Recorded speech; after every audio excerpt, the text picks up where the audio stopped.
ഹൃദയത്തിൻ തന്തിയിലാരോ വിരൽ തൊടും മൃദുലമാം നിസ്വനം പോലെ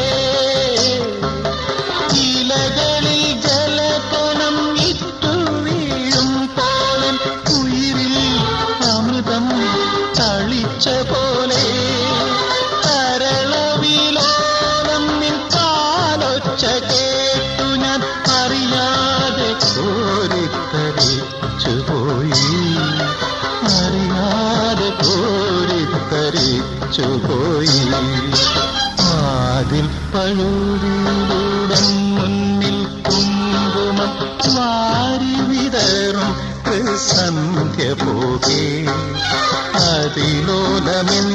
ഇടനാഴിയിൽ നിൻ കളമധുരമാം കാലൊച്ച കേട്ടു മധുരമാം കാലൊച്ച കേട്ടു